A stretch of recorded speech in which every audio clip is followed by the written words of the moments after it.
هات القهوه بقى ويلا وتعالى يلا. بص بقى، ايه هي اخلاق المهنه؟ بص بيتكلم عن المهن. كلمه اخلاق يعني قوانين، اوعى تغلط. اخلاق المهنه دي قوانين بتهتم بالمهن يعني بالشغل. طب ما تعرفها لي. لا يا باشا، انا قبل ما اعرفها لك عاوز اعرفك ايه هي فايده الشغل الاول. يمكن ربنا يفتحها عليك كده وتقرر ان انت تشتغل ما تفضلش قاعد في البيت. اخلاق المهنه، بص بقى بيقول لك ايه.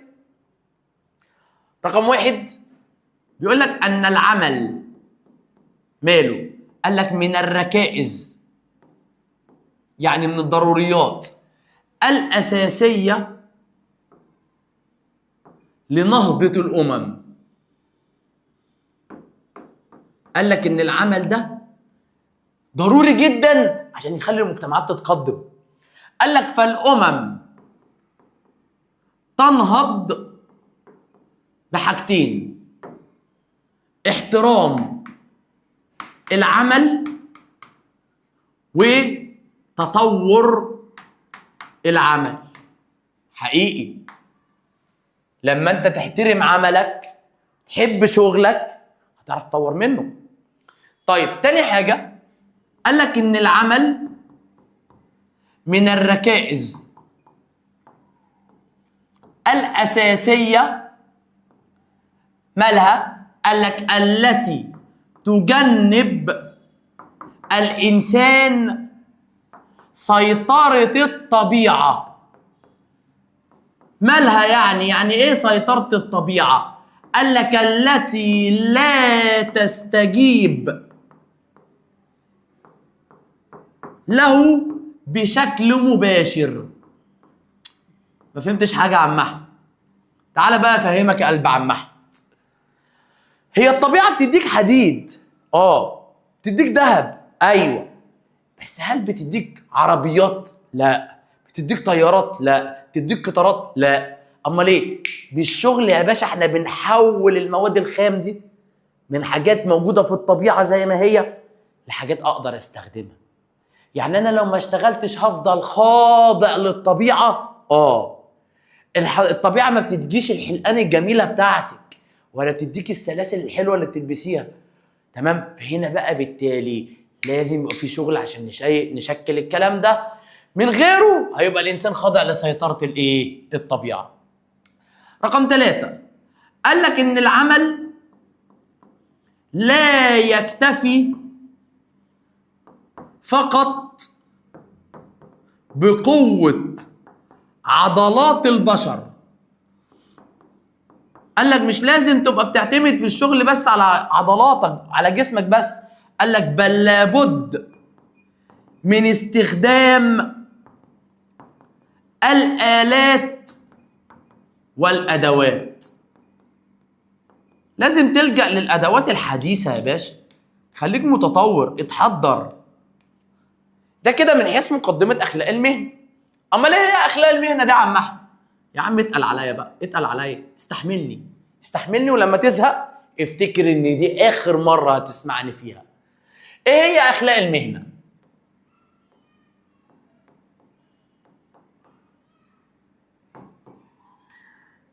أخلاق المهنة قال لك إن هي مجموعة من القواعد، كويس، والمعايير الأخلاقية. جميل. تلاحظ إن السطر ده دايما بنكتبه فلسفة البيئة وبنكتبه في البيوتيكا وفي المهنة عشان أي حاجة تطبيقية بنكتب فيها السطر دي. مجموعة من القواعد والمعايير الأخلاقية مالها؟ التي تسعى إلى تنظيم أفراد المهنة الواحدة. تمام؟ قال لك دي مجموعة من القواعد والمعايير الأخلاقية. قال لك التي تسعى إلى تنظيم أفراد المهنة الواحدة. طيب والقوانين دي مالها؟ قال لك دلوقتي تسعى إلى تنظيم أفراد المهنة الواحدة ومستمدة من الأخلاق العامة. يعني قوانين المهنة دي متاخدة من القوانين العامة ولها طابع عام ولها طابع خاص. الطابع العام ده اللي هو مثلا وليكن الأمانة. الطابع العام ده اللي هو العدل. الطابع الخاص ان كل مهنة ليها قوانين زي الطب ومهنة المعلم. تعال افهمك، انا ما شرحتش. قال لك دي مجموعة من القواعد التي تسعى لتنظيم افراد المهنة الواحدة. افراد المهنة الواحدة عندنا مثلا دلوقتي، يعني عندك دلوقتي قوانين زي قوانين مهنة الطب تختلف عن قوانين مهنة المهندس، تختلف عن قوانين مهنة المعلم. يعني كل واحد لها قوانين مختلفة عن القوانين التانية. دي كده اسمها افراد المهنة الواحدة. طيب، وراح قال لك ان قوانين المهنة دي مالها مستمدة من الاخلاق العامة، يعني مستمدة من قوانين الدولة. يعني الدولة بتدعو للامانة والعدل، ما ينفعش قوانين مهنة تبقى مخالفة للكلام ده. فعشان كده قال لك ان قوانين المهنة مستمدة من القوانين الايه؟ العامة، ولها طابع عام. كل الشغل بيدعو للامانة والعدل والمساواة، ولها طابع خاص ان كل مهنة لها قوانين خاصة بيها. حاجة صعبة لحد دلوقتي؟ طيب بص بقى، بعد كده هنخش على جزئيه جميله قوي انا بحبها لشخصها جدا، حاجه اسمها مواثيق اخلاق المهنه. والله يا باشا انا خايف من الرقابه اقسم بالله، بس انا عاوز اقول لك على حاجه مصلحتها فوق كل شيء، تلاقيها في الامتحان. يلا اول واحده، بص يا سيدي الفاضل، اول حاجه عندي حاجه اسمها الصوره الذهنيه الايجابيه. صوره ذهنيه ايجابيه. طب ما تيجي اديك مفاتيح ليها يا عم، اديني مفاتيح مش عيب. صورة ذهنية إيجابية دي ممكن نيجي نقول اللي هي الانطباع. صورة ذهنية إيجابية دي اللي هو ممكن نيجي نقول وليكن مثلا السمعة. الصورة الذهنية الإيجابية دي ممكن نيجي نقول اللي هي خدمة ما بعد البيع. طب مين اللي بيعمل الصورة الذهنية الإيجابية دي؟ صحاب الشغل، العمال اللي في الشركة. بيعملوها لمين؟ بيعملوها للناس الزباين بالبلدي كده. فبص بيجي يقول لك ايه؟ بيقول لك دلوقتي يجب على العاملين والموظفين ان يسعوا لايه؟ الى تكوين صورة ايجابية للمتعاملين مع المؤسسة من خلال الالتزام بالقوانين. يا باشا دلوقتي انت جيت جربت مستر حموكشة ولقيته جامد جدا جدا في الفلسفة، فجه اخوك الحموكشة الصغير لما كبر قلت له انت لازم تروح عند مستر حموكشة، ده جامد قوي بيطير في الجو، خد عنده فلسفة. لان انت بقى عندك عنه حاجة اسمها صورة ذهنية ايه؟ ايجابية، انطباع، خدت انطباع كويس. تاني حاجة عندي حاجة اسمها الالتزام بالمسؤوليات القانونية. يا مستر احمد الالتزام بالمسؤوليات القانونية قوانين يا قلب عم احمد. قال لك دلوقتي يجب، الاثنين بيكتبوا اسود، الاسود اهو، امسح امسح. قال لك يجب الالتزام بالقوانين. ليه؟ قال لك لتجنبك التعرض للمساءلة القانونية. ازاي يا باشا؟ يا باشا هقول لك على حاجة، أنا عندي شركة، والشركة دي أنا مش ملتزم بالقوانين خالص، ولا حاطط قوانين لحماية العامل، ولا حاطط قوانين لحماية المستهلك، وكمان في نفس الوقت بطلع منتجات فيها عيوب. اكيد الحكومه هتيجي تبهدلني، فانا لازم اكون ملتزم بالقوانين عشان ما اتعرضش للمساءله القانونيه. يعني انا يا عم عندي شركه بتصنع لعب اطفال، واثناء وانا بعمل لعب الاطفال عملت في اللعب وليكن اطراف حاده موجوده في اللعب، فاللعب دي هتاذي الاطفال دي، فاهلهم هيرفعوا قضايا على الشركه اللي عملت كده. يبقى انا هنا دلوقتي اتعرضت للمساءله القانونيه لان انا مش ملتزم بمعايير القوانين او بمعايير الجوده بتاعت الحاجات دي. تالت حاجه عندنا الاستخدام الامثل للموارد. مبدئيا كده سيدي الفاضل، الموارد دي ممكن تبقى موارد عندنا ليها انواع كتير. ممكن تبقى موارد طبيعيه، وممكن تبقى موارد بشريه عمال، وممكن تبقى موارد ماديه زي الالات. يعني ايه يا سيدي؟ بص بيقول لك ايه، قال لك يجب الالتزام، يجب الالتزام بالقوانين كويس إذا كان الأمر يتعلق بالإنتاج. لازم التزم بالقوانين لو الأمر متعلق بالإيه؟ بالمنتجات. مستر أنت بتقولي بالموارد، تعال. لأن عدم الالتزام يؤدي إلى إهدار الموارد. تعال بقى أفهمك على حاجة. عندي شركة وفيها 10 آلات، مشغل 5 وموقف 5 وعمال تحت وردم طول النهار مشغل الآلة دي. الآلة دي عمرها الافتراضي هيقل، يبقى أنا عندي سوء استخدام موارد مادية. عندي 10 عمال مشغلهم كلهم في جزء واحد وسايب عجز في جزء تاني في المصنع، يبقى أنا عندي سوء استخدام لموارد بشرية. يبقى ده كده اسمه إيه؟ عدم استخدام أمثل للموارد. طب لو العكس يبقى استخدام أمثل للإيه؟ للموارد. الجزئيه اللي بعد كده بتتكلم عن حاجه اسمها ايه؟ اسمها تحسين الاداء. تحسين الاداء يعني ايه تحسين الاداء؟ قال لك دلوقتي يجب الالتزام بالقوانين لانه يؤدي الى تحسين الاداء. ما فهمتش حاجه، افهمك انت للاخر. لان عدم التحسين لو ما حسنتش الاداء يؤثر سلبا على الانتاج. من الاخر كده يا باشا، تحسين الاداء ده اللي هو التطوير.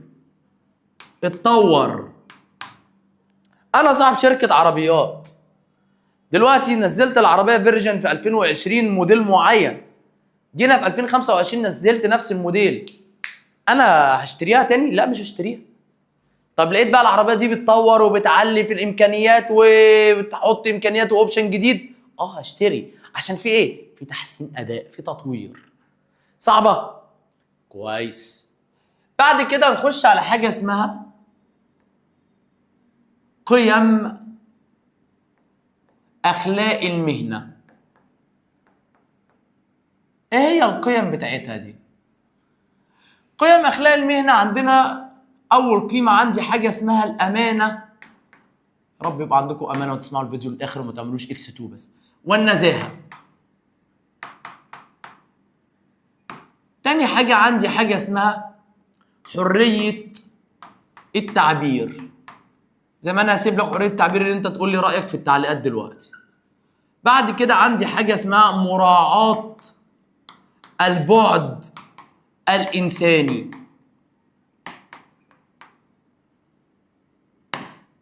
تالت حاجه عندي حاجه اسمها الاستقلال الذاتي. بعد كده عندي حاجه اسمها مراعاه المصلحة العامة. بعد كده عندي حاجة اسمها الشفافية والمساواة. بعد كده عندي حاجة اسمها الطاعة والمسؤولية. صلي لي على النبي بقى كده وتعالى وركز معايا، ولا مش عايزك تزهق ياض، ركز. الأمانة والنزاهة. أنا دلوقتي والله لازم يبقى عندي أمانة. الفيصل بيني وبينك شاشة، ينفع كروت؟ أنا عارف إن نفسك، بس دي مش أمانة. حتى لو آخر مرة هتشوفني فيها دي برضو مش أمانة. حتى لو المنتج اللي بقدمه لك مجانا دي برضو مش أمانة. لازم الأمانة إن أنت تقدم كل حاجة على أكمل وجه، دي أمانة. الحاجة التانية، ما ينفعش إن أنا أقول لك أنا عاوز مقابل أعلى من المقابل بتاعي عشان أقدر أقدم لك خدمة. فهنا دلوقتي دي ممكن نسميها رشوة، دي ضد الأمانة. فبص بقى بيقول لك إيه؟ قال لك الأمانة والنزاهة بيقول لك أن الالتزام بالقوانين بيعمل إيه؟ قال لك إن الالتزام بالقوانين يقلل من الفساد. الفساد ده يا سيدي الفاضل اللي هو الرشاوي. أن الالتزام بالقوانين يقلل من الفساد، تمام؟ ومحاباة الجانب الذاتي. يعني ايه محاباة الجانب الذاتي؟ ان انا دلوقتي لو ببص لمصلحتي انا بس، يا باشا هات رشوه، يلا ارمي لك الفيديو على منصه، يلا ادفع فيه فلوس هو كمان، ده كده غلط. فهنا بقى دلوقتي لازم يبقى في امانه ونزاهه. حريه التعبير. حريه التعبير دلوقتي بص بيقول لك ايه؟ بص بيقول لك كان الصمت مسبقا زمان من الفضائل. يعني الصمت زمان في الشركات كان حاجة مهمة قوي. إيه صاحب الشركة اللي يخلي العمال يتكلموا ويروحوا يشتكوا والكلام ده، يبقى راجل مش مسيطر، شركته بايظة. فكان يقول لك اللي هيتكلم هيترفد. فعشان زمان بيقول لك كده، بيقول لك ايه؟ كان الصمت مسبقا من الفضائل. ولكن أصبحت حرية التعبير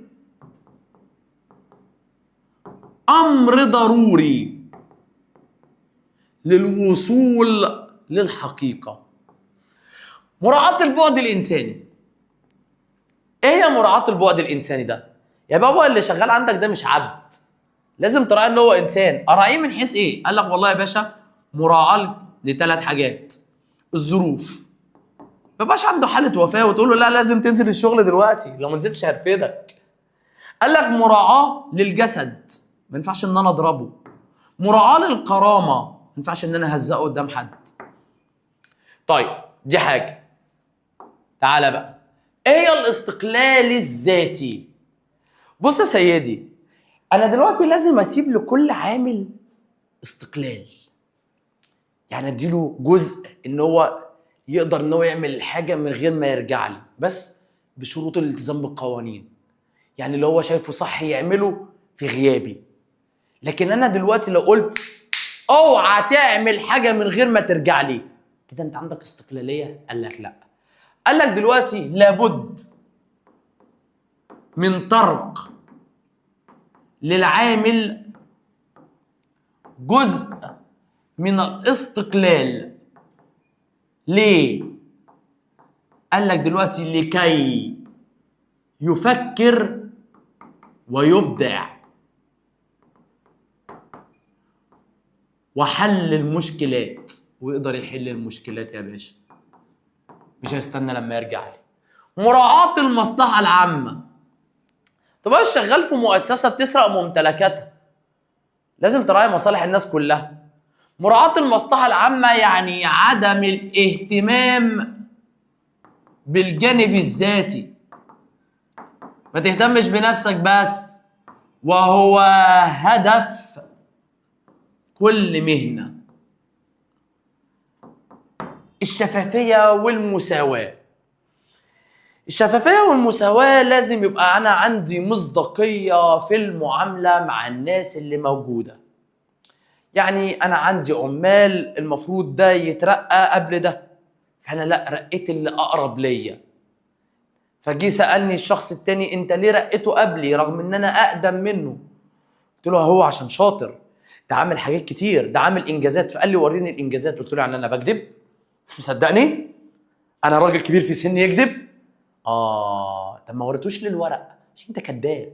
فلازم يبقى عندك حاجه اسمها ايه؟ الشفافيه. قالك الشفافيه في تقديم واعلان التقارير والوثائق. الوثائق اللي هي الورق. والمساواه في ايه بقى؟ قال لك والمساواه في المعامله، ما تميزش ما بين حد. الطاعه والمسؤوليه. الطاعه هي طاعه اللوائح والقوانين. يا باشا انت دلوقتي عندك مدير في الشركة مدير فاسد وبيطلب منك حاجات ضد القانون، تطيعه؟ لا، لازم يبقى عندك طاعة للوائح والقوانين. ده انت كمان ممكن تحذره. قال لك والمسؤولية. قال لك المسؤولية عندنا تتحدد المسؤولية بناء على الأعمال التي يقوم بها العامل. ما انا ما ينفعش يبقى العامل عندي مش مديله شغل يعمله واقول ده عنده مسؤوليه. لا، ده انت كده عندك هبل. فلازم يبقى ليه مسؤوليات بيقوم بيها. دور الفلاسفه في وضع مواثيق المهنه. مستر احمد يا شاذلي، هم الفلاسفه ليهم دور في ان هم يحطوا قوانين المهنه؟ يا عم انت بتستعبط ولا احنا ناس جامده قوي في المجتمع؟ تعال اقول لك.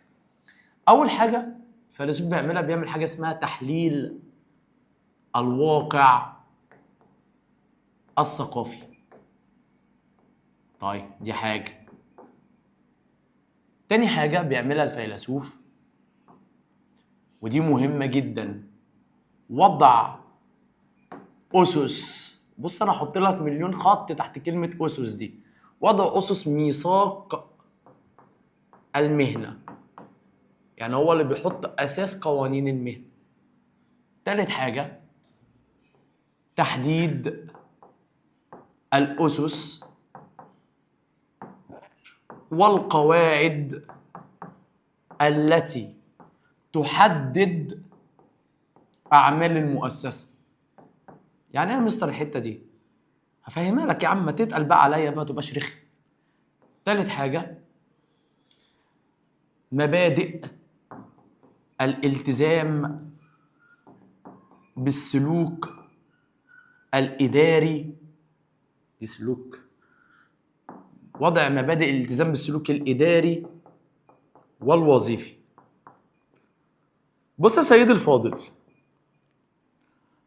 انا دلوقتي عاوز احط قوانين مجتمع لمهنه معينه. هل هينفع احط القوانين دي كده على طول؟ يلا خد لك شويه قوانين وانت ماشي، قوانين جاهزه جوه؟ لا، مفيش الكلام ده. لان قوانين العمل في اي دوله من الدول بتختلف من دوله لاخرى، ده اساس، ده لازم. فمعنى كده يا باشا انا بعمل ايه؟ اهم حاجه ان انا بدرس ثقافه كل مجتمع الاول، من حيث هي بتحب العمل ولا لا. يعني معنى كده بشوف انطباعات الناس عن الشغل ايه. فاول حاجه بيعملها، بيعمل حاجه اسمها تحليل الواقع الثقافي الذي يعيش فيه. من خلال ايه؟ قال لك من خلال تحليل ايه بقى؟ قال لك من خلال تحليل واحد، الواقع المجتمعي. لازم احلل الواقع بتاعي، المجتمع بتاعي. تاني حاجة لازم احلل معايير المجتمع. لازم ادرس قوانين المجتمع الاول، شوف قوانين المجتمع ماشية ازاي، ساعات العمل قد ايه. تالت حاجة لازم ادرسها تحليل الفترة التاريخية. قوانين العمل كانت عاملة ازاي زمان ودلوقتي عاملة ازاي. انا لحد دلوقتي حاطط قوانين؟ لا، انا بحلل المجتمع الاول. طيب يلا بقى يا باشا حط قوانين يا باشا، اتقل. هو انا ما ينفعش على طول، لازم احط اساسيات للقوانين. ايه يا مستر اساسيات القوانين دي؟ انا مدرس وده دكتور، ده سباك، ده مهندس. طب تعالى بقى، في اساسيات بتتحط لكل المهن اللي لازم كل مهنه يبقى فيها عدل وامانه. فهنا دلوقتي انا حددت اعمال كل عامل؟ لا لسه، حطيت لهم اساسيات: الالتزام بوقت العمل، الامانه في العمل، العدل، المساواه. دي اسمها ايه بقى؟ اسس المهنه. قال لك وضع اسس ميثاق اخلاق المهنه، دي بيحطها مين بقى؟ قال لك بمشاركه الفيلسوف والمختصين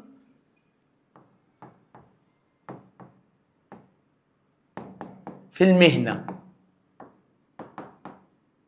يعني بيبقى الفيلسوف بيحط القوانين دي بمشاركه الناس المختصه. بعد كده بقى ابتدي ان انا اقول انت يا مدرس دورك تعمل كذا، وانت يا مهندس تعمل كذا، وانت يا عامل تعمل كذا. ده كده بقى ايه؟ تحديد اسس القواعد اللي بتحدد اعمال المؤسسه. قال لك توضع لمين بقى؟ قال لك توضع للقائمين على المهن المختلفه. كل واحد بقى يلا بقى يلتزم بايه؟ بقوانينه. زي لما يجي يقول لك، قال لك تضع دولة أمريكا قوانين خاصة للمحاسبين. إيه ده هنا دلوقتي؟ قلت لك قوانين عامة، يبقى دي وضع أسس. قلت لك لكن هي بتحط قوانين المحاسبين بس، يبقى دي وضع إيه بقى؟ الأسس اللي بتحدد أعمال كل عامل. بعد كده مبادئ الالتزام بالسلوك الإداري والوظيفي. إيه اللي هيحصل لو أنا التزمت بالسلوك الإداري والوظيفي؟ قال لك أول حاجة يؤدي إلى، بص يا عم بقى: 1 جودة العمل، 2 جودة المنتج، 3 تحقيق مصالح المجتمع. ده كده من حيث اخلاق المهنه. الباب خلصناه بالتفصيل. اخر جزئيه مش هتاخد معانا ربع ساعه، يبقى كده خلصنا فلسفه. الدرس ده بيتكلم عن حاجه اسمها انا رايح فين انا راجع تاني. التفلسف وعلاقته بالقيم. ايه هو التفلسف ده بقى مستر احمد يا شاذلي؟ وايه هي القيم دي؟ بص يا سيدي الفاضل، انت لو متابعني من الترم الاول هتعرف ان الفيلسوف كنت باجي اقول لك كلمات كده على طول بنقولها: نظريه سطحيه ولا عميقه؟ قلت لي لا عميقه. مباشره غير مباشره؟ لا غير مباشره. مدى قريب ولا بعيد؟ بيهتم بالمدى البعيد. بيهتم بالامور الظاهريه ولا اصل الاشياء؟ اصل الاشياء. الفيلسوف اموره تجريبيه ولا عقليه نظريه؟ لا عقليه نظريه. فلما اجي اعرف التفلسف هقول لك هو نوع من النظر التجريبي ولا النظر العقلي؟ لا من النظر العقلي، يعني افعال عقليه. فقال لك ايه هو التفلسف؟ قال لك ان التفلسف عندنا هو نوع من النظر العقلي. ماله؟ قال لك الذي يهدف الى معرفة الاشياء على حقيقتها. يعني معنى كده انا كفيلسوف ما بهتمش بالامور الظاهريه، ما بهتمش بالامور الواضحه والمباشره، بهتم بمعرفه اصل الاشياء ومصدرها. فقال لك هو نوع من النظر العقلي الذي يهدف الى معرفه الاشياء على حقيقتها. طب تعالى بقى لما نشوف ايه هو اهميه التفلسف. اهميه التفلسف، بص يا سيدي الفاضل: 1 2 3. عندي 3 أهميات. تعالى بقى لما نلون لك شوية ألوان حلوة كده زي. أول حاجة ينتج عقول ناضجة ومستقلة. الفيلسوف بينتج عقول ناضجة مستقلة. يعني ايه يا مستر مستقلة؟ مستقلة يعني غير تابعة. يعني كل فيلسوف له وجهة نظر خاصة بيه، كل فيلسوف له رأي خاص بيه، هو ما بيقلدش ما بينقلش رأيه نابع من راسه. تاني حاجة قال لك الفلسفة تدعو إلى، قال لك تدعو إلى المرونة الفكرية. بص يا حبيب قلبي، انا احط لك بين قوسين كلمة مرونة فكرية دي اللي هي تسامح وعدم التعصب، ما بيخلكش انسان متعصب للرأي. رقم 3 قال لك ان عندنا التفلسف بيعمل ايه؟ قال لك بيساعد على نهضة الأمم، يساعد على تقدم المجتمع. طب تعالى بقى، يبقى انا خدت ايه التفلسف وهو اهميته. تعالى بقى لما نشوف ايه هي معوقات التفلسف. ايه الحاجات اللي بتعوق الفلسفة؟ 1 2 3. عندك 3 بيئات: بيئة أسرية، وعندك بيئة تربوية أو تعليمية، وعندك بيئة إعلامية. بيئة أسرية مالها؟ قال لك دلوقتي بيئة أسرية بابا وماما ما بيقبلوش ان انت تتناقش معاهم، هو الامر قاطع، بس اعمل كذا، بس خش علمي، بس مفيش نقاش، انت جاي تحقق احلامنا. بيئة أسرية مالها؟ لا تسمح بالحوار. بيئة تربوية قال لك تعتمد على التلقين والحفظ. مستر مش فاهم، احفظها، ده كده غلط. بيئة إعلامية لا تبذل جهد للتأكد من صحة الخبر، ما بتبذلش مجهود عشان تتأكد من المعلومات. ده كده من حيث التفلسف. ايه هي القيم بقى؟ القيم عندنا يا سيدي الفاضل عندنا ملهاش تعريف. اما القيم ايه؟ قال لك القيم عندنا هي مبحث اسمه مبحث الاكسيولوجيا. ايه يا عم احمد مبحث الاكسيولوجيا ده؟ ما لسه قايل لك اللي هو مبحث القيم اللي بتقع فيه برضه البيوتيق. طيب القيم عندنا بتنقسم لنوعين. اول حاجه عندي قيم اسمها قيم ذاتيه نسبيه.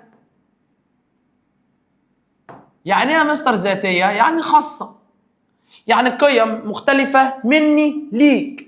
حاجات عندي ايجابيه ممكن تبقى عندك سلبيه، حاجات ممكن تبقى في مجتمع مقبوله في مجتمع تاني مرفوضه، حاجات زمان كانت بتبقى كويسه وعادي بنمارسها دلوقتي لا. ايه هي القيم الذاتيه النسبيه؟ قال لك هي قيم متغيره تختلف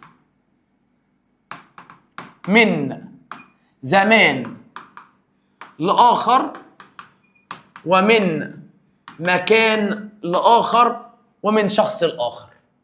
قال لك دلوقتي عندي القيم الذاتية النسبية دي ليها فريقين، كل فريق من شخصين، وحياة ربنا جاية بكرة في الامتحان وركز لي عليه. القيم الذاتية النسبية أول فريق عندنا واحد اسمه إيميل دوركايم، واحد اسمه أوغست كونت. الناس دي بتقول لك ايه بقى؟ الناس دي بتقول لك المجتمع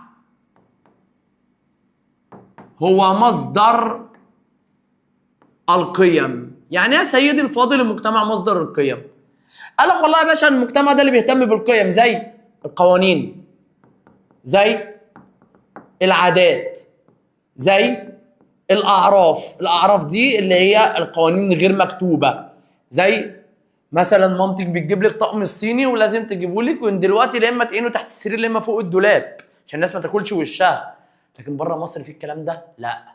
زي تعالى اقول لك على حاجه، الناس دي بتقول لك ان القيم مصدرها المجتمع، صح؟ يعني هنا معنى كده ان القيم مصدرها المجتمع، يعني في حاجات في مجتمع ممكن تبقى ايجابيه، في مجتمع تاني تبقى سلبيه. زي تعاطي المخدرات وشربها، في المجتمعات المصرية مرفوضة ضد القانون، لكن عندك في مجتمعات تانية أوروبية عادي. فهنا دلوقتي القيم دي مصدرها مين؟ المجتمع. قال لك فما هو إيجابي في مجتمع قد يكون سلبي في مجتمع آخر. يعني الحاجات اللي بيبقى إيجابية في مجتمع ممكن تبقى سلبية في مجتمع آخر. عندك زي شرب المخدرات زي ما لسه قايلك، حاجات القوانين بتبوحها ودول تانية القوانين بترفضها. طيب عندنا شخصين تانيين، واحد اسمه ايه بقى؟ واحد اسمه جيرمي بنتام، واحد تاني اسمه جون ستيوارت ميل. الاتنين دول بيهتموا بحاجة اسمها المنفعة، بيهتموا بحاجة اسمها المصلحة.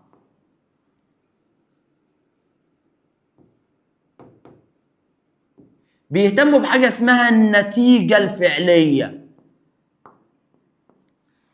بص، فحتى بيقول لك ايه؟ قال لك لا يهتم بالفعل ولكن بنتيجة الفعل.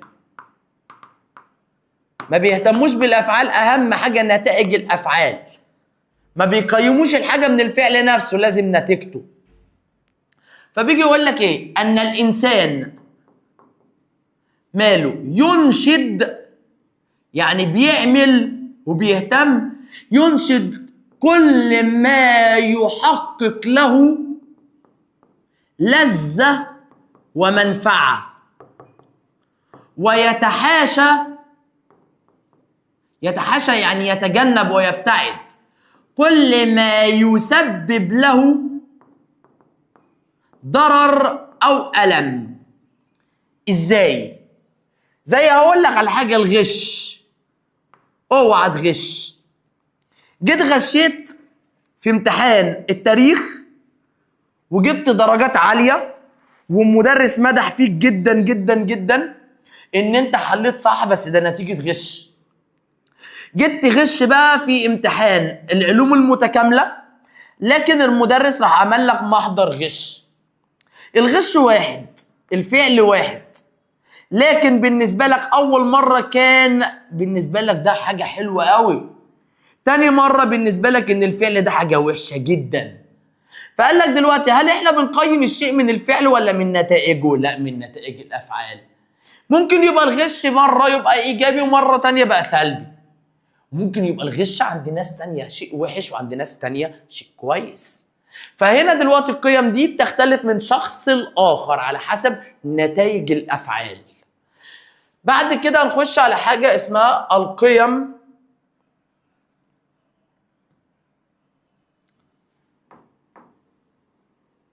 الموضوعية المطلقة. يعني ايه قيم موضوعية مطلقة؟ قال لك قيم موضوعية مطلقة عندنا هي قيم عامة ثابتة لا تتغير من زمان لآخر ولا من شخص لآخر. الناس دي عندها ثبات على المبدأ، الناس دي محترمة يا ريس. زي مين؟ قال لك عندنا زي اتنين، واحد اسمه أرسطو، واحد عندك اسمه مسكويه، ده فيلسوف مسلم. بص أرسطو بيقول لك ايه؟ أرسطو بيقول لك يا سيدي الفاضل أن القيم ثابتة لا تتغير، يعني ما بتختلفش من أشخاص لأخرى ولا من أزمنة لأخرى، وتدرك بالعقل. يبقى أداة معرفة القيم هي العقل، أو ممكن يجي يقول لك اسمه الحدس. مسكويه بقى بيقول لك إيه برضه؟ نفس الكلام بتاع أرسطو، أن القيم والفضائل مالها تدرك بالعقل وهو ما يميز الإنسان عن الحيوان. قال لك العقل ده اللي بيميز الإنسان عن الإيه؟ عن الحيوان.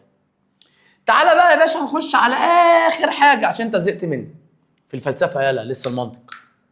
عندك دلوقتي القيم التي يكتسبها الفرد. ايه القيم اللي انت بتكتسبها؟ عندي 4 قيم. عندي قيمة اسمها قيمة البحث عن الحقيقة أو حب المعرفة. وعندي قيمة اسمها قيمة الاستقلال الذاتي. وعندي قيمة اسمها قيمة التسامح الفكري. وعندي قيمة اسمها الحرية والمسؤولية. تعال بقى لما نبتدي بقيمة البحث عن الحقيقة وحب المعرفة.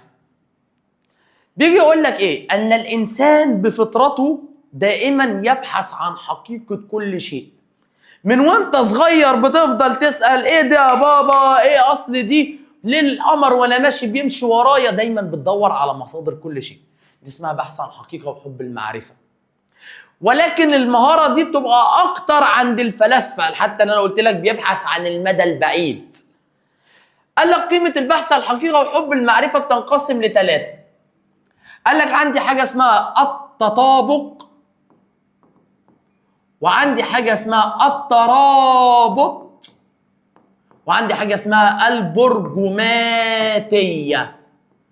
خد لي كده من كلمة برجماتية دي واكتبها لي في الملزمة: عملية واقعية فعلية، بيهتموا بنتائج. تعالى بقى، ايه هو التطابق؟ التطابق هو تطابق الأقوال مع الواقع. ان انا دلوقتي لما تيجي كلمه تطلع من بقي واجي اقول لك ان الكتاب موجود على الترابيزه بره، طلعت لقيت الكتاب، لقيت ده كده اسمه تطابق. هو تطابق القول مع الواقع. ايه هو الترابط؟ الترابط دلوقتي عندنا هو ترابط شيء او ترابط الافعال مع النظريات السابقه. وده اكتر استخداما في الرياضه. زي لما اجي اقول لك دلوقتي مجموع زوايا المربع 360 درجة، فاجي اقول لك عندي مربع أ ب ج د، زاوية أ 90 ب 90 ج 90 اوجد قيمة د، فعشان تحلها بتربطها بالقانون بتاع 360 درجة.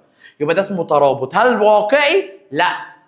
التطابق هو تطابق القول مع الواقع، الترابط هو الترابط مع النظريات السابقة. القلم ده لو رميته هيقع لأن ده ترابط مع قانون الجاذبية. ايه النظريه البرجماتيه؟ البرجماتيه في الحقيقه بتقول لك ايه؟ بتقول لك ان معيار الحقيقه الوحيد هو النجاح العملي. يعني انا دلوقتي قلت لك ان انا ذاكرت، حل. ما انت ما ينفعش تقول لي ذاكرت وانت جايب لي درجه وحشه. فمعيار النجاح الوحيد هو النجاح الفعلي العملي. حتى بيجي مثال يجي يقول لك ايه؟ قليل من العلم مع العمل به، يبقى معاك شهاده قليله بس شغال بيها كويس، افضل بكثير من العلم مع عدم العمل به. ده كده من حيث نظريه البحث عن الحقيقه وحب المعرفه. ايه هو الاستقلال الذاتي؟ ان يكون الفرد مستقل بذاته. عكسه ايه بقى؟ عكسها حاجه اسمها التباعيه. ان انا اكون انسان تابع لغيري، بقلد، بنقل، ما عنديش رأي، ما عنديش شخصية.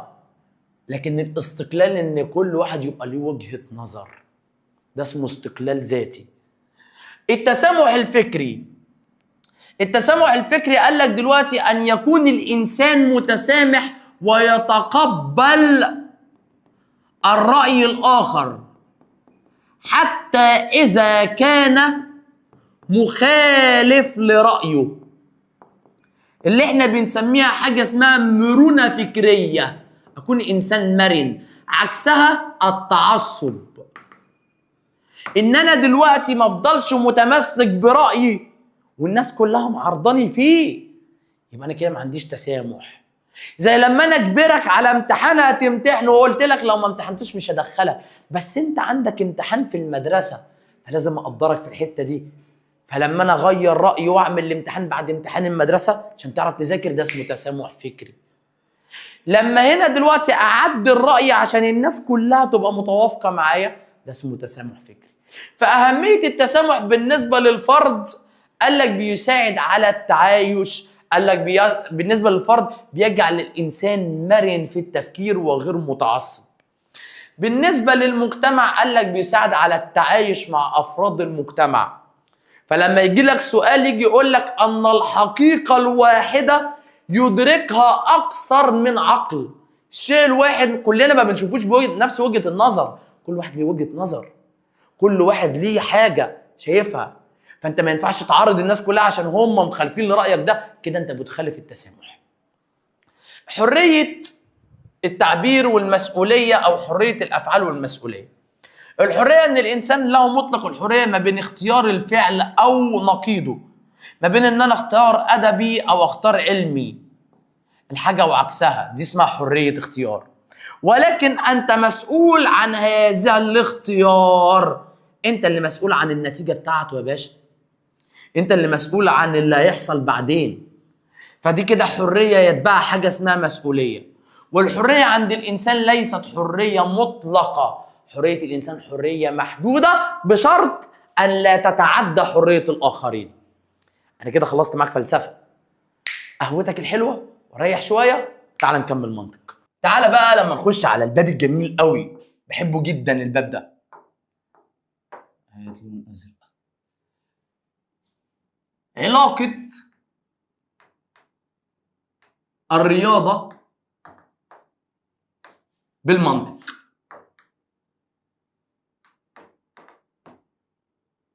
اقول لك على حاجه وهتيجي تقول مستر احمد قال، ركز كده يا حموكشه، جاي لك مقالي. امين يابا امين. علاقه الرياضه بالمنطق، العلاقه ما بينهم علاقه محترمه يا جماعه، ما تظلموش الناس. فبيجي يقول لك اول حاجه الرياضه علم اليقين. الرياضه علم الايه؟ اليقين. ايه ده؟ الكلمه دي مش غريبه عليا. الكلمه دي احنا غنيناها مع بعض. حجه استنباطيه، هي حجه يقينيه، هي حجه رياضيه، هي حجه عقليه. تاني، حجه استنباطيه، هي حجه يقينيه، هي حجه رياضيه، هي حجه ايه؟ عقليه. يا مستر العلاقه تعالى فهمني. الراجل بيقول لك الرياضه علم اليقين. يعني ايه علم اليقين؟ يعني معلش انا لو جيت قلت لك 2 زائد 2 هتساوي 4، مش هتيجي بعد سنه اقول لك بقت 4 ونص ثابته. فالرياضه علم اليقين يعني علم ثابت، يعني غير متغير، يعني لا ترتبط بالواقع.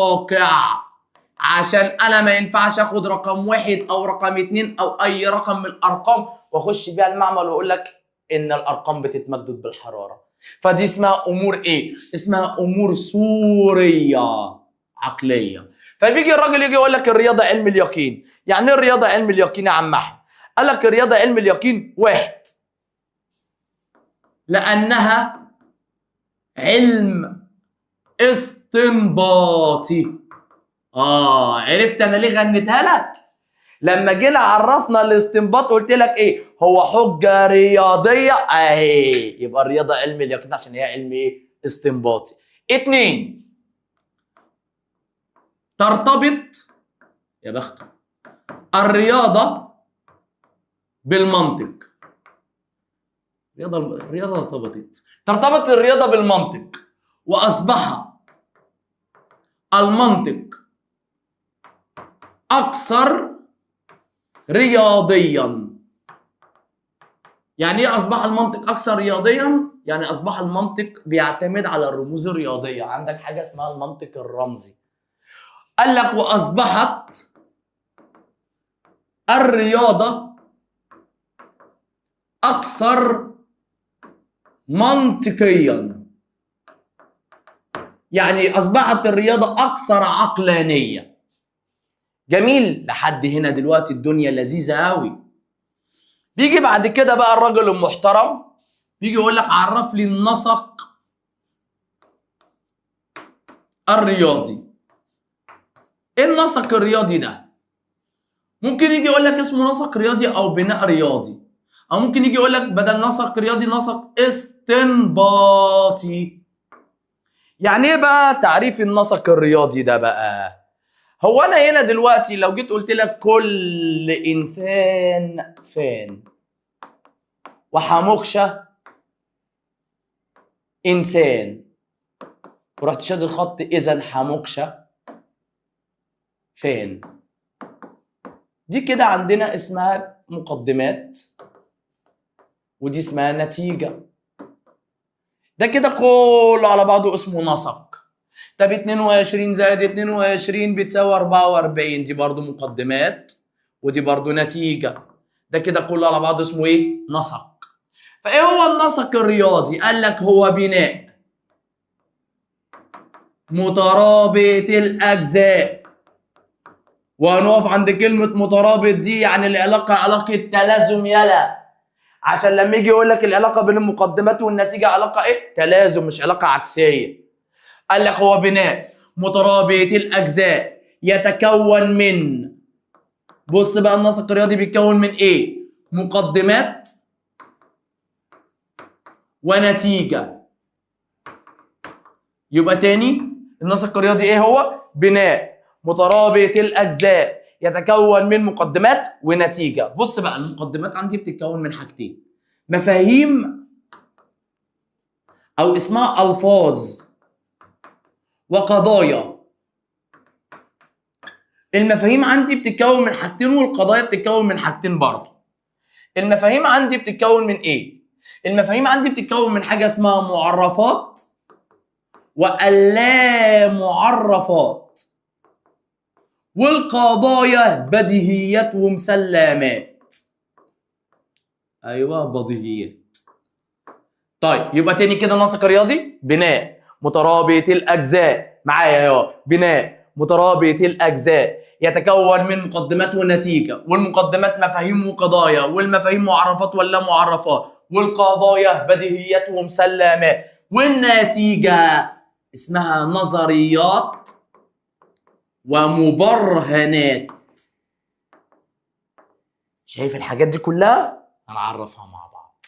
بس قبل ما اعرف، لقينا سؤال في كلمة قضايا، يبقى تختار لي اما بديهيات يا اما مسلمات. لو لقيتك بتختار لي معرفات ولا معرفات ههين كرامتك. يبقى لو لقيت كلمة قضايا يا اما بديهيات يا اما ايه؟ مسلمات، انت حر. ايه هي المفاهيم او الالفاظ؟ المفاهيم عندي معرفات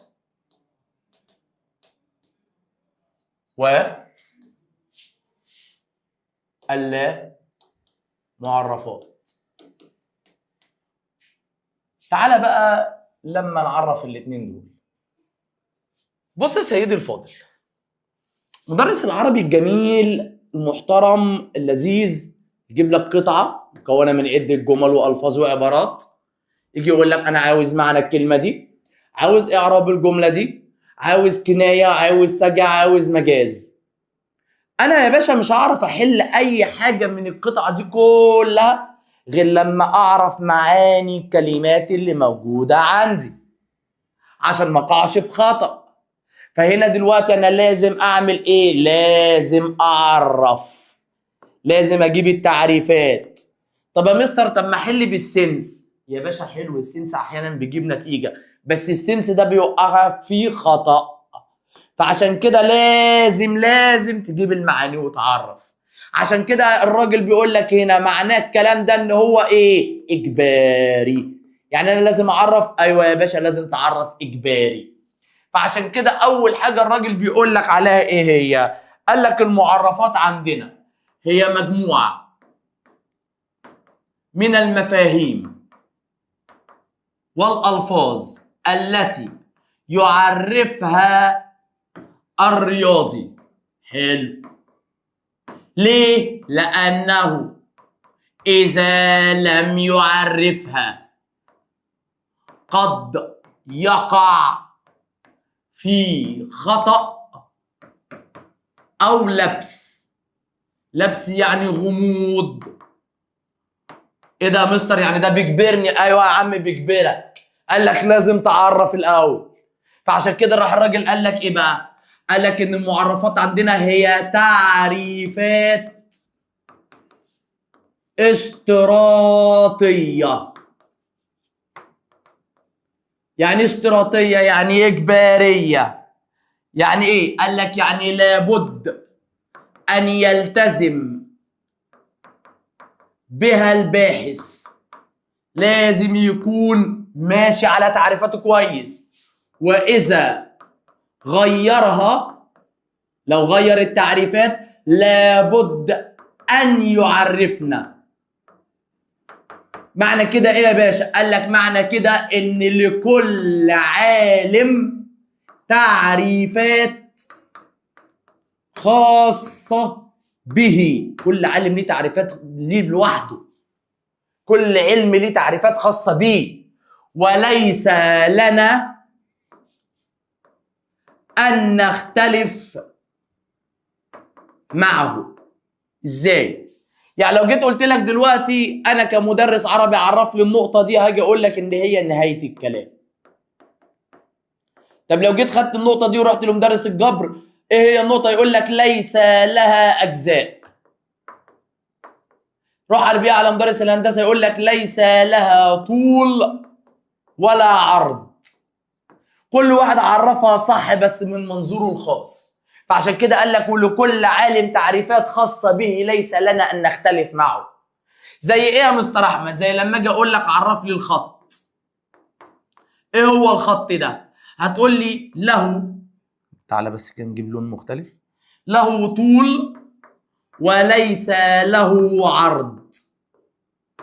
طيب ممكن يجي يقول لك إن الخط، قال لك هي قطعة مستقيمة محصورة بين نقطتين. قطعة مستقيمة محصورة بين نقطتين، ده تعريف الخط. عندي كم تعريف لحد دلوقتي؟ 2. طيب ممكن حد تاني يجي يقول لك طب عرف لي النقطة.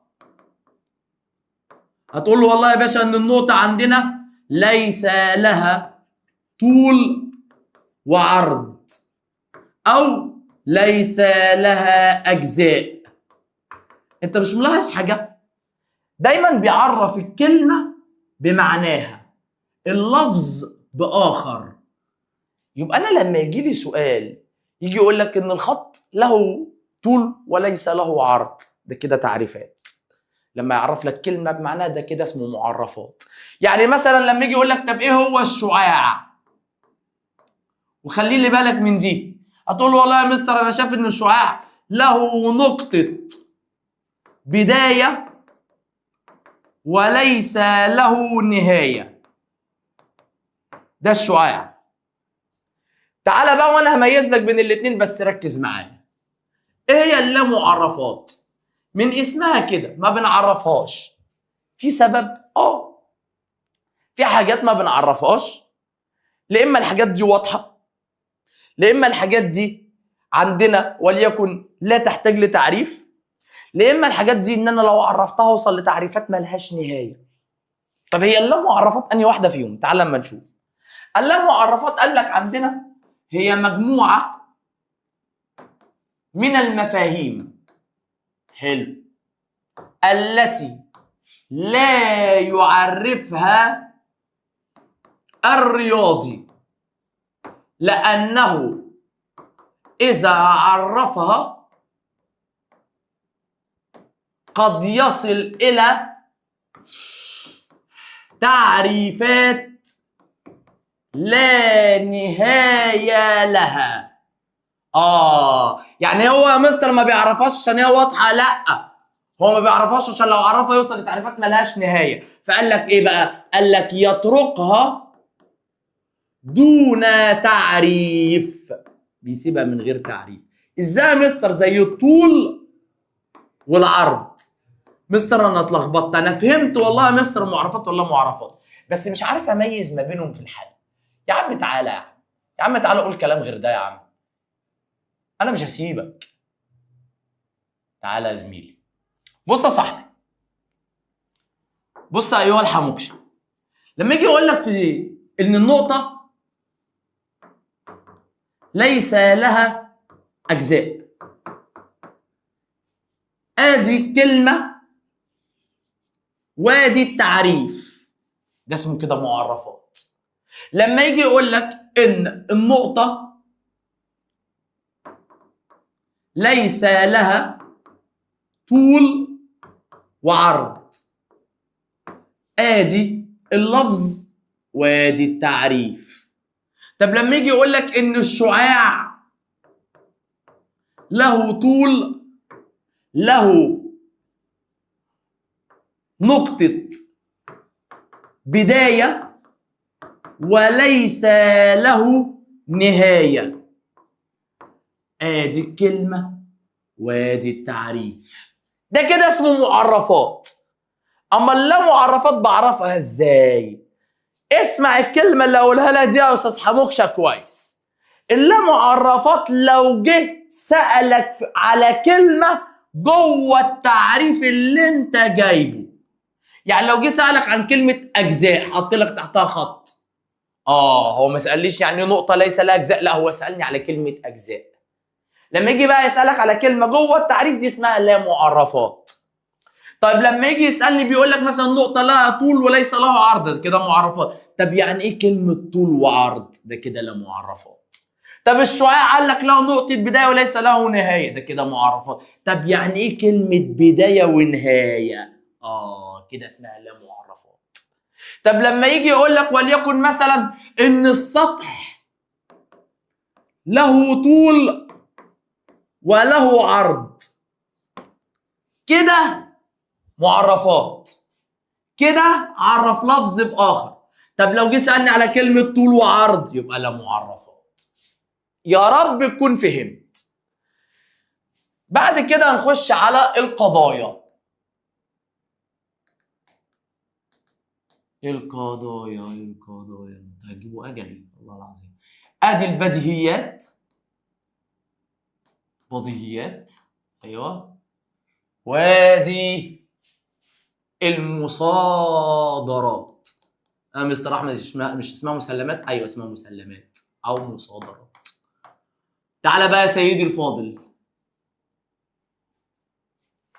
ركز كده. لما اجي اقول لك انا في كلمه عاوزك تعرفها لي، الاب اكبر من الابن. بص انت قاعد بتنح لي دلوقتي، اعرف لك ايه؟ ما معروف ان الاب كبير والابن صغير، او الاب جه الاول وبعد كده جاب منه الابن. طب انت هنا ما عرفتليش، انت هنا قلت لي نفس الكلمه اللي انا قلتها لك. طب تعالى لما اسهلها لك شويه، الكل اكبر من الجزء، كل كبير والجزء صغير. يا عم عرفها، يا عم مش عارف اعرفها عشان هي واضحه، انا مخي مش قادر يجيب لها تعريف، عشان مخي بيقول لي الكلام ده واضح، الكلام ده فعلا حقيقي مش محتاج ادله ولا براهين عليه. الكلام بقى اللي انت بتلاقيه واضح على طول مش محتاج ولا دليل ولا برهان ولا تعريف ولا اثبات، وتحس ان عقلك مجبر عليه، ده اسمه بديهيات. يبقى ايه هي البديهيات؟ قال لك هي قضايا، نجيب لون مختلف عشان بحب الون معلش، هي مجموعه من القضايا الواضحه بذاتها، لا تحتاج إلى دليل أو برهان أو إثبات، ولا بستدل عليها ولا ببرهن عليها ولا بثبتها، لا تحتاج لدليل ولا برهان. يعني ايه يا مستر؟ قال لك يعني من الاخر كده تفرض نفسها على العقل، اجباري على العقل. زي ايه؟ زي يا باشا القوانين بتاعت الرياضه يا باشا.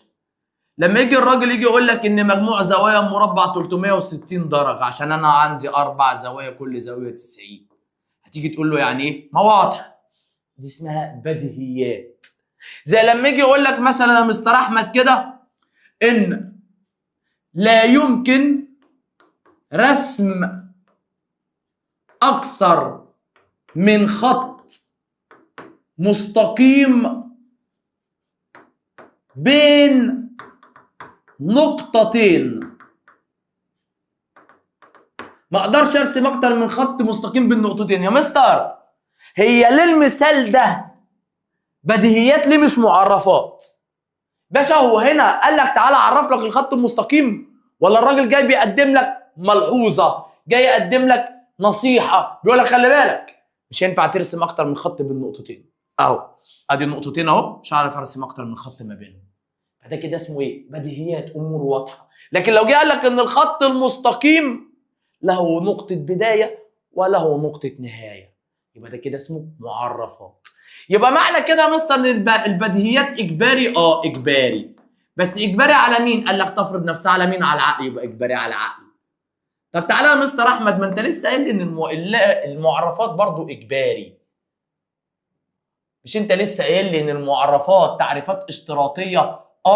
ما دي بتاخد صفه الاجبار برضو، بس دي اجباري على العلم مش على العقل. طب تعالى بقى لما نكمل. يبقى احنا قلنا البديهيات زي القوانين. طب انا لما اجي استخدم القانون عشان احل بيه مساله، انا لما اجي استخدمه كده بيبقى اسمه مسلمات. لما اجي استعين بالقانون عشان احل بيه، يعني عندي هنا دلوقتي مربع قال لك بينقسم لألف ب ج د، عاوز قيمة زاوية د، فأنا هسلم بالقانون عشان أحل بيه، يبقى اسمه مسلمات. يعني إيه بقى المسلمات؟ هي مجموعة من القضايا يسلم بها الباحث. ليه؟ قال لك للبرهنة بها على غيرها من القضايا، يعني بتبقى اساس لغيرها. طب ينفع استخدم قانون احل بيه يبقى القانون ده مش واضح؟ قال لك لا، لازم ليه عده صفات. لازم تبقى حاجه اسمها متسقه، يعني غير متناقضه، مستقله يعني غير تابعه لغير او غير مشتقه، كافيه. ما ينفعش يبقى القانون اللي بستخدمه عشان احل بيه يبقى ناقص. ده كده كان من حيث المعرفات ولا معرفات والبديهيات والمسلمات. تعال بقى على النتيجة. بص النتيجة دي، النتيجة أنا لما جيت عرفت النسق الرياضي قلت لك هو إيه؟ بناء مترابط الأجزاء يتكون من مقدمات ونتيجة. فالنتيجة دي أول مراحل النسق ولا آخر مراحل النسق؟ آخر مراحل النسق الرياضي. بص بيقول لك إيه؟ فبعد أن يأتي الباحث بالمقدمات يصل منها للنتيجة، فإذا صدقت المقدمات تصدق النتيجة، وإذا كذبت المقدمات تكذب الإيه؟ النتيجة. يبقى العلاقة بين المقدمات والنتيجة علاقة تلازم. يا مستر ما أنت لسه قايل إن هي مترابط الأجزاء. يبقى أنا كده دلوقتي خلصت معاك الباب الثالث منطق، فاضل لك آخر باب بتاع تكنولوجيا الاتصالات، ويبقى كده فركش مش هتشوف وشي تاني. استحملوني استحملوني معلش. آخر باب، الباب الرابع منطق، بيتكلم عن حاجة اسمها المنطق وتكنولوجيا الاتصالات. بص يا سيدي الفاضل، عندك في الباب ده في جزء مهم جدا وهتلاقي عليه اسئله كتير، بيتكلم عن حاجه اسمها الرموز المنطقيه. اول حاجه عندنا رمز اللي هو النقطه ده اسمه عطف او وصل. وبتعرف عندنا في اللغة العربية بحرف الواو ولكن. زي لما اجي اقول لك احمد مدرس وحموكشة طالب. الواو دي اللي هي واو العطف، ممكن اجي اقول وحموكشة طالب لكن حموكشة طالب. دي اول رمز. تاني رمز عندنا اللي هو الفي ده اسمه فصل، بعرفه بإما أو. زي إما أن أذاكر أو أنام. نفسي وأقسم بالله طبقين والله العظيم عشان نعمل لكم الفيديو ده. عارف إن هو الفيديو طويل، تستحملني والله العظيم، ده عشان مصلحتك مش عشاني والله. بعد كده عندنا السهم أبو راس واحدة ده اسمه شرط أو لزوم، بنعرفه ب إذا وإن ولو. زي لما أجي أقول لك إذا زرتني سأكون سعيد. هي لو زرتني سأكون سعيد أو إن زرتني سأكون سعيد. عندك دلوقتي السهم أبو راسين ده اسمه تشارط أو تكافؤ، بعرفه ب إذا فقط إذا. زي لما أجي أقول لك ستتقدم مصر إذا فقط إذا نجح الشباب. يبقى مصر مش هتتقدم، هتفضل زي ما هي كده. تمام؟ بدل لقيت 2 إذا في الجملة يبقى دي اسمها إيه؟ تشارط. طيب لو لقيت القاف دي لوحدها دي اسمها قضية إيجاب أو قضية مثبتة. زي لما أجي أقول لك أحمد نائم، ولا فيها عطف ولا فيها شرط ولا فيها تشارط ولا فيها فصل ولا فيها أي حاجة، هي بتبقى اسمه صفة أو اسمه فعل. لو جيت قلت لك مثلا القاف فوقها النون دي أهي اللي عاملها لك بلون تاني، دي اسمها قضية نفي أو سلب. استحملني. بيعرفها بلا أو ليس. زي أحمد ليس نائم. كذاب كذاب، هموت وانام والله. طيب دي كده من حيث الرموز المنطقية. تعالى بقى لما نتكلم عن حاجة اسمها ايه هو الفرق بين الذكاء البشري والذكاء الاصطناعي. الذكاء البشري اللي هو الذكاء بتاعك، نفترض ان هو موجود، تمام؟ فالذكاء البشري بيقول لك ايه بقى؟ ادي الذكاء البشري. والله يا باشا انا وقعت في مشكله فاكيد هشغل دماغي، اكيد يعني، او احتمال انت ممكن تشغلها لو انا هحل مشكله. فقال لك ان الذكاء البشري ده ايه؟ قال لك هو عمليه عقليه يتم من خلاله حل المشكلات. ازاي؟ قال لك من خلال المعلومات. يبقى انا بحل المشكلات بالمعلومات اللي عندي. طب المعلومات دي مالها بقى لو انا وقعت في مشكله تانية؟ قال لك التي تصبح فيما بعد خبرات. يبقى المعلومات دي بعد كده بتبقى اسمها ايه؟ خبرات. يبقى انا بحل المشكلات بالمعلومات اللي تبقى خبرات. قال لك التي يتم من خلالها، من خلال بقى الخبرات دي، قال لك الوصول لحاجه اسمها الحل الذكي. يبقى انا عندي حل ذكي. ده كده من حيث الذكاء البشري، عمليه عقليه يتم من خلالها حل المشكلات من خلال المعلومات التي تصبح خبرات، يتم من خلال الوصول للحل الايه؟ الذكي. طيب ايه هو بقى الذكاء الاصطناعي؟ بص بقى، قال لك هو عمليه مش عقليه، لا، عمليه يتم من خلالها نقل المعلومات وخبرات البشر. فاكر المعلومات دي والخبرات دي بدأت انقلها بقى لمين؟ للذكاء الاصطناعي. قال لك عملية يتم من خلالها نقل المعلومات وخبرات البشر للآلات. حلو قوي. بس يا مستر هو الذكاء الاصطناعي بيفهم لغة البشر؟ قال لك لا، قال لك باستخدام لغة المنطق الرمزي. يعني انت عاوز تقول لي يا مستر احمد، انا عاوز اقول لك ان المنطق الرمزي ده، الرموز دي هي دي اللي انا بستخدمها عشان اعمل بيها الذكاء الاصطناعي، لان الذكاء الاصطناعي ما بيستخدمش لغة البشر. ليه؟ قال لك باستخدام لغة المنطق الرمزي لان اللغة الإنسانية بها غموض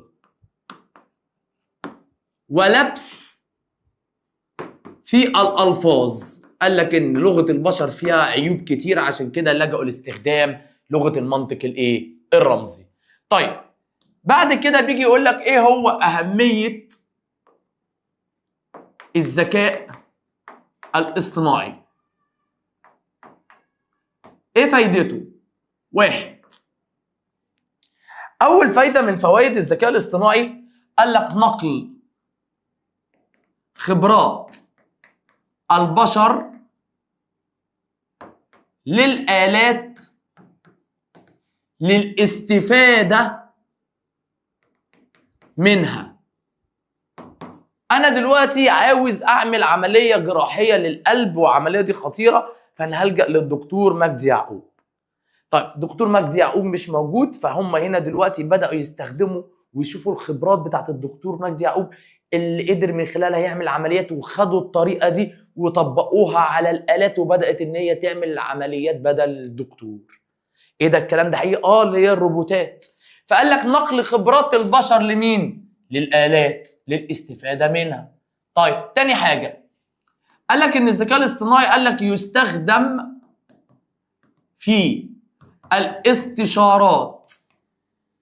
استشارات ايه؟ قال لك الطبية والعلاجية والقانونية والمهنية. يعني ايه يا مستر احمد الكلام ده؟ والله يا باشا دلوقتي انت عندك دلوقتي تعب معين، بتبتدي نخش على ابلكيشن كلكم عارفينه اللي هو شات جي بي تي.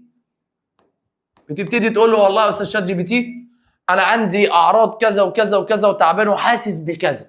تقول له انا حاسس بالحاجات دي. بيبتدي ان هو يقترح عليك ممكن الامراض اللي عندك ايه. طيب او ممكن تصور له التحليل الطبي او الاشعه اللي انت عاملها ويشخصها لك. يبقى انا استخدمته في الاستشارات الطبيه. وممكن يقترح عليك دواء او علاج مناسب او اكل مناسب بناء على التعب اللي عندك. طيب ممكن تقول له ان انا في مشكله وفي قضيه موجوده عندي، هل انا هاخد قد ايه او ايه العقوبه اللي انا ممكن اتعرض ليها؟ دي كده اسمها استشارات قانونيه. في برنامج اسمه لينكد ان. لينكد ان ده متخصص توظيف. البرنامج ده برضه بيشتغل بالذكاء الاصطناعي، فممكن يستخدمه في الاستشارات المهنيه. رقم 3 قال لك دلوقتي بيساعد على حل الكوارث والمخاطر. دلوقتي انت عندك معظم اكتر الحرائق اللي بتحصل بتبقى حرائق الغابات، والحرائق دي من الصعب ان عنصر بشري يقدر يخش يطفيها. فدلوقتي لجأوا لايه؟ ان هم عملوا حاجه اسمها درون. الدرون دي اللي هي الطياره بدون طيار، وهي اللي بتستخدمها في عمليه الاطفاء. يبقى انا بدأت استخدم الذكاء الاصطناعي في حاجات زي كده. رقم 4 قال لك ان اهميه الذكاء الاصطناعي قال لك يتميز بالموضوعيه والحياد وعدم الانحياز والعنصريه. وخلي بالك ان الجزئيه دي مهمه جدا. ان انا دلوقتي تخيل لو ان انا القاضي اللي قاعد قدامي ده ذكاء اصطناعي، مش هيبقى عنصري لشخص وتاني لا، مش هيبقى منحاز لحد والتاني لا، هيطلع الكلام بحياديه. رقم 4 قال لك اصبح التعامل مع الذكاء الاصطناعي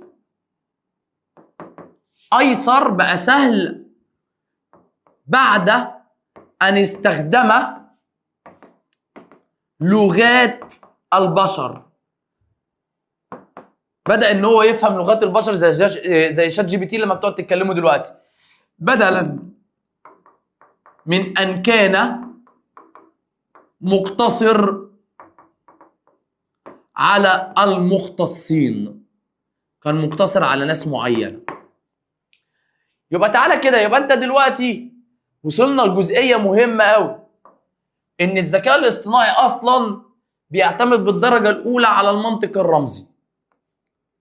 طب تعالى بقى لما نبص على جزئيه، والجزئيه دي مهمه. ايه هي العلاقه بين المنطق والذكاء الاصطناعي؟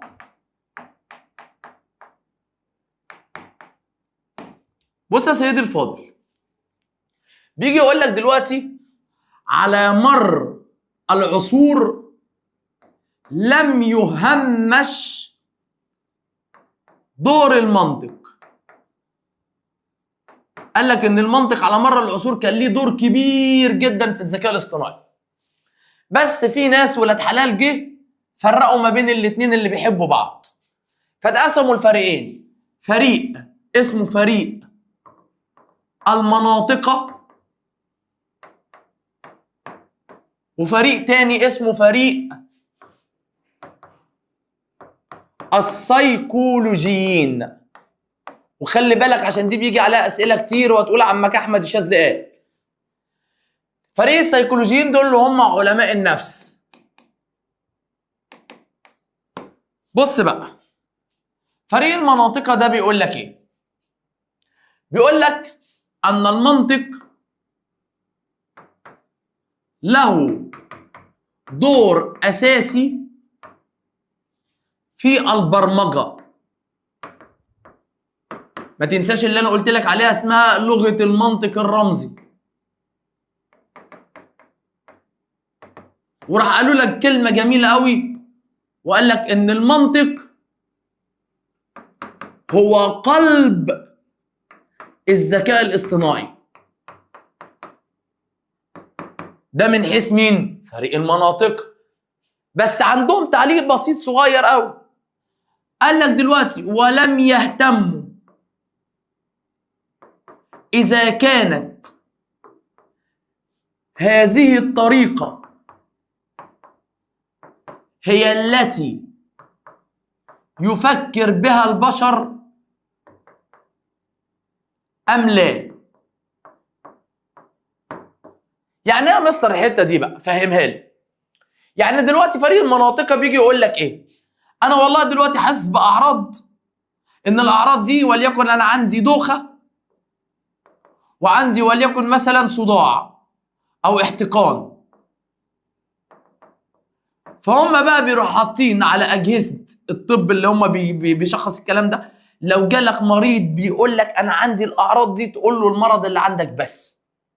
طب لو انا ضفت حاجه يعني اضافيه وعندي وليكن مثلا وجع في البطن، ما يطلعلكش ايجابيات. لكن تعالى بقى دلوقتي على الذكاء الاصطناعي اللي موجود حاليا.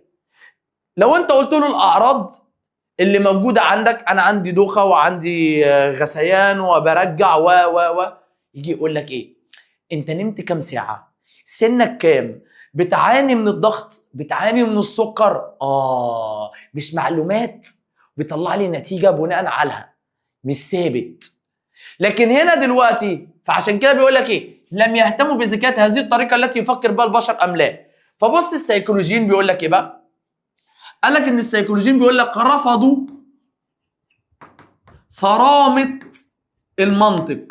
قال لك ان المنطق صارم ثابت زي ما انت شفت.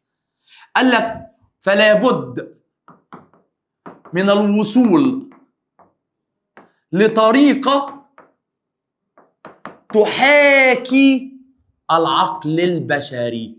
قال لك احنا عاوزين طريقه يبقى زيها زي العقل البشري، كأن قاعد قدام دكتور كده يقعد يقول لي انت عندك ايه وشخص لي. تعالى لما ناخد الجزء الثاني من الملزمه بصراحه، لان انا مش عاوز اقول لك ان انا تعبت، لا هو الوقت كبير واظن انت شايف. احنا خدنا الجزئيه دي تمام. تعالى بقى ايه هي الاساس المنطقي للحاسوب. عندنا اساسيات للمنطق لما اجي اعمل كمبيوتر. عندي والله يا ابني ما بعرف اقرا من ملزمه. عندي دلوقتي نظام اسمه نظام العد الثنائي، وعندي نظام تاني اسمه نظام البوابات. البوابات ده اللي هو حاجتين، مدخلات ومخرجات. تعالى بقى لما نشوف ايه هو النظام العد الثنائي ده. نظام العد الثنائي ده اللي عمله واحد اسمه ليبنتز. نظام البوابات ده اللي عمله واحد اسمه جورج بول. ما تضحكش على الاسم ياض، بول ياض. نظام العد الثنائي قبل ما ابتدي فيه تعرف ان اول حاجه ذكاء اصطناعي اتعملت او اول حاسوب اتعمل هي الالات الحاسبه بتاعت زمان. بعد كده بداوا يطوروا يطوروا يطوروا لحد ما وصلنا للكمبيوتر اللي موجود. فبيجي يقول لك ايه؟ بيقول لك ان بدايه الكمبيوتر كانت الآلات الحاسبة، ثم بعد ذلك تم الوصول للكمبيوتر الرقمي. الحمد لله على السلامة. قال لك وسمي رقمي لأنه يستخدم لغة الأرقام. لغة الأرقام دي اللي هي لغة المنطق الرمزي، اللي هي مثلا الرموز المنطقية. قال لك وسمي بالمنطق الثنائي لأنه ثنائي القيم.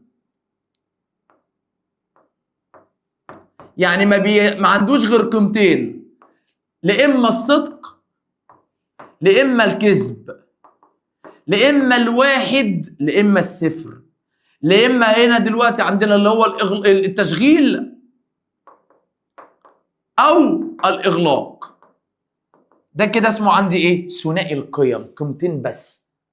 يبقى هنا بقى بالتالي أنت لو جيت مسكت أي مفتاح إلكتروني أو جيت أي مشترك هتلاقي الزرار الأحمر مكتوب عليه 1 و0، قيمتين، لإما تشغيل لإما إغلاق. ده اسمه ثنائي القيم. طيب لكن نظام البوابات بص بيقول لك ايه؟ يقول العلماء ان منطق جورج بول منح للحاسوب اللي هو كمبيوتر عقل. ليه؟ لأنه يتكون من مجموعة من البوابات. البوابات دي اللي هي عندنا اللي هي اسمها الدوائر الإلكترونية، اللي احنا ممكن نسميها بالبلدي كده بروسيسور، اللي هي عندنا البرمجة، أو ممكن نسميها وحدات الإدخال والإخراج.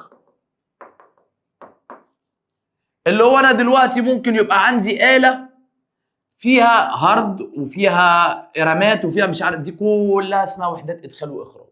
تعال ما نشوف الكلام ده.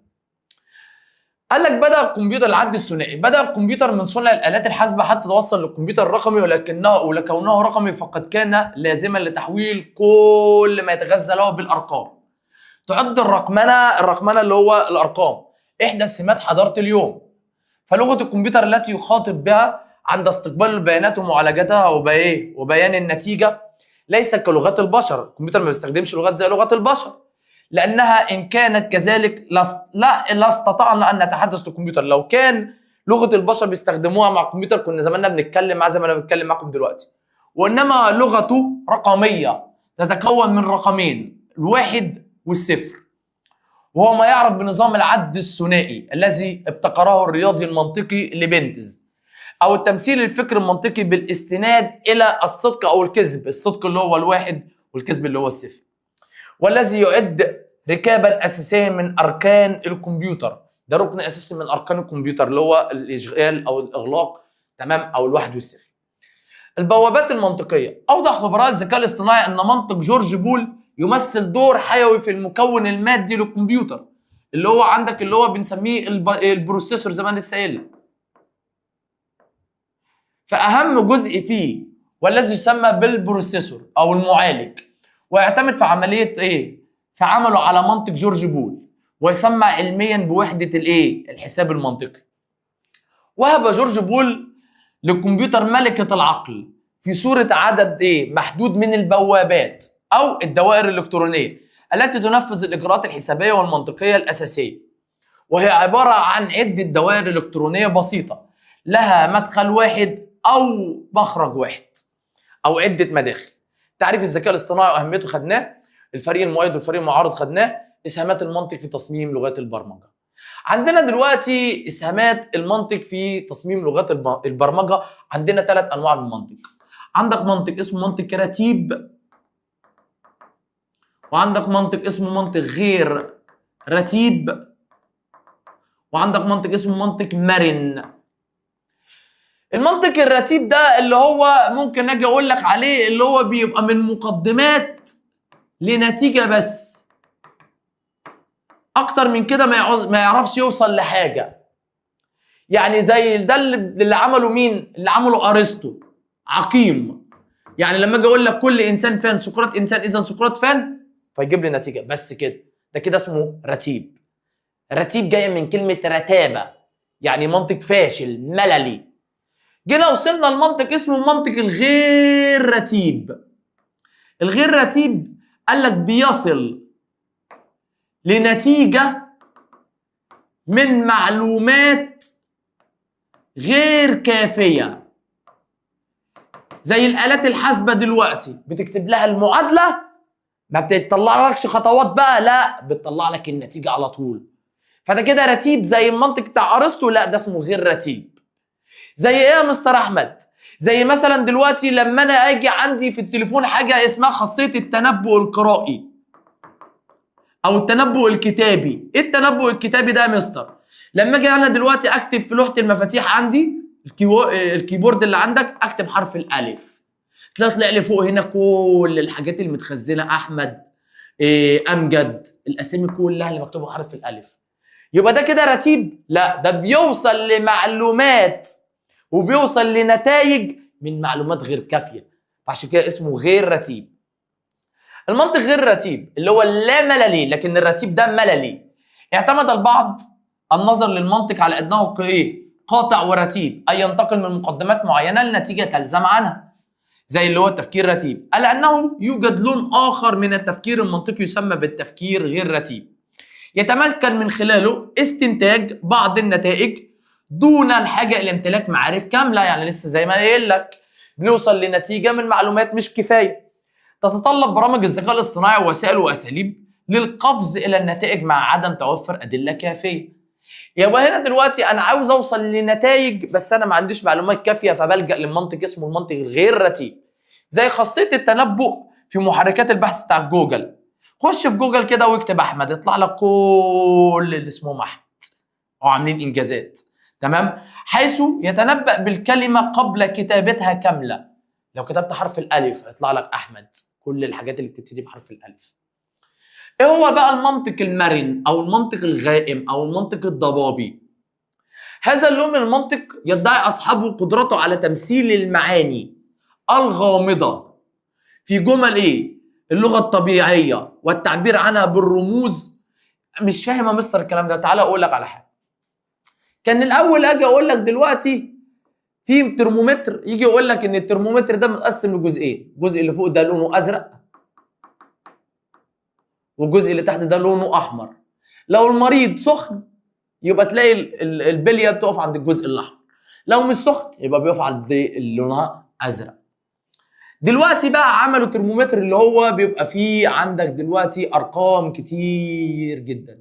يقول لك لا ده درجه حرارته 26، لا ده 38، لا ده 40، لا ده خلاص مات. فده كده عندك ليه قيم معينه ولا مرن؟ مرن. طب دلوقتي انا عاوز اقول على شخص طويل ولا قصير. لو جيت قلت طويل فقط او قصير فقط ده كده مش مرن. لكن لما اجي اقول متوسط في الطول، متوسط في القصر، او تخين، رفيع، لا نحيف، لا متوسط، ده كده اسمه مرن. وبدأت علاقة المنطق المرن بالذكاء الاصطناعي عندما وجد علماء الحاسوب والذكاء الاصطناعي أن المنطق ثنائي القيم اللي احنا لسه قايلين عليه قبل كده، الذي يحتمل قيمتين، ما فيهوش غير قيمتين زي انا لسه قايل لك، لا اما سخن لا اما مش سخن، لا اما طويل لا اما قصير، ده مش هينفع. اللي هو الصدق او الكذب لم يؤدي كافي للتعامل مع القضايا التي تشمل على درجات متفاوتة. لذا اتجهوا الى المنطق المرن. يبقى بدل ان المنطق الثنائي ثنائي القيم مش نافع، فعشان كده لجأوا من خلاله المنطق المرن. زي التشخيص الطبي في السابق كان يستخدم قيمتين فقط، اما مريض او غير مريض. اما الان بقى دلوقتي اصبح يحدد بدقة نسبة المرض قد ايه في جسمك. يبقى انا دلوقتي لما اجي امسك جهاز واحط على وشك اجي اقول لك ايه؟ لا عنده المرض، لا ما عندوش، ده كده اسمه ثنائي القيم. لكن لما اجي امسك جهاز واجي اقول لك حامل المرض بنسبه 70% او بنسبه 60%، زي التحاليل الطبيه دلوقتي لما بتيجي تعملها، فده اسمه ايه بقى؟ اسمه منطق مرن. دور المنطق في تمثيل المعرفه اللي هو العقل البشري والعقل الاصطناعي ده كده خدناه. انا بشكرك جدا ان انت استحملتني لحد الاخر، وبصراحه يعني الدفعه دي اثرت فيها جدا، وربنا يوفقكم يا رب، وتوحشوني. اشوفكم على خير، سلام.